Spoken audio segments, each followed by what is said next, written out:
Quel plaisir aujourd'hui de vous partager cet outil, les jeux du bonheur. Un jeu, je crois, indispensable à avoir avec tout enfant. En tout cas, un outil qui comprend 3 jeux en tant que tel à partir des mêmes cartes. Peut-être déjà, nous allons regarder de quoi se compose ce jeu et de quelles cartes je parle.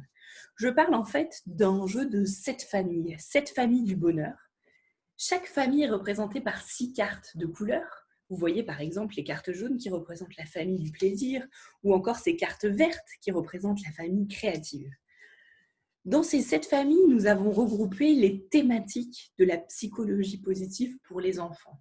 Donc, je vous parlais de la famille plaisir, il y a aussi la famille sociable, la famille créative, la famille paix, la famille optimiste, la famille confiance et pour finir, la famille forme.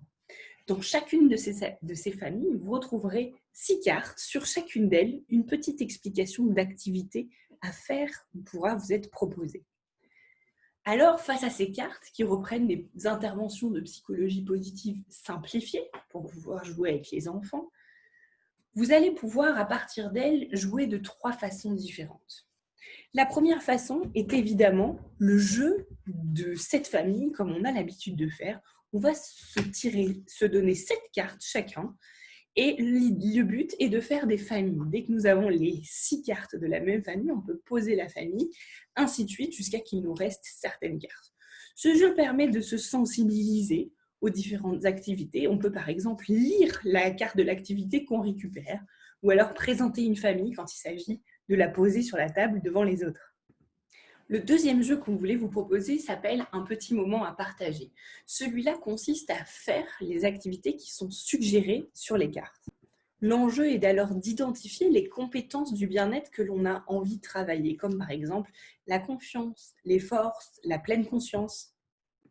Vous pouvez donc tirer au sort une activité que vous décidez de faire en petit groupe, en famille ou avec les enfants, ou alors identifier seulement les cartes qui vous paraissent intéressantes à proposer à ce petit groupe.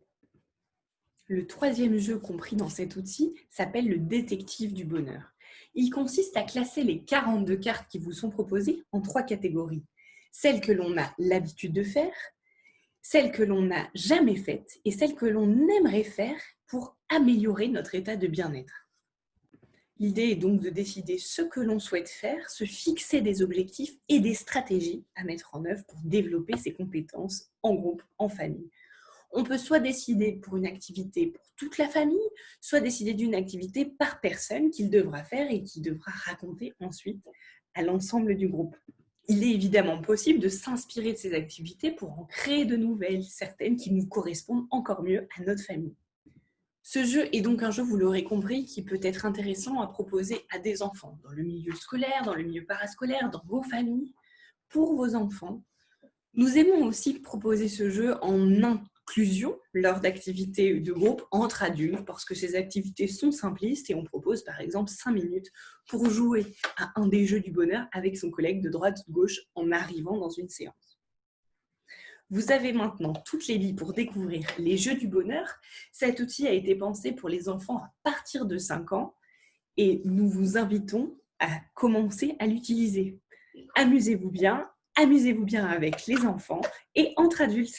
N'hésitez pas à nous envoyer des questions à info@positran.fr. On sera ravis d'y répondre. À bientôt!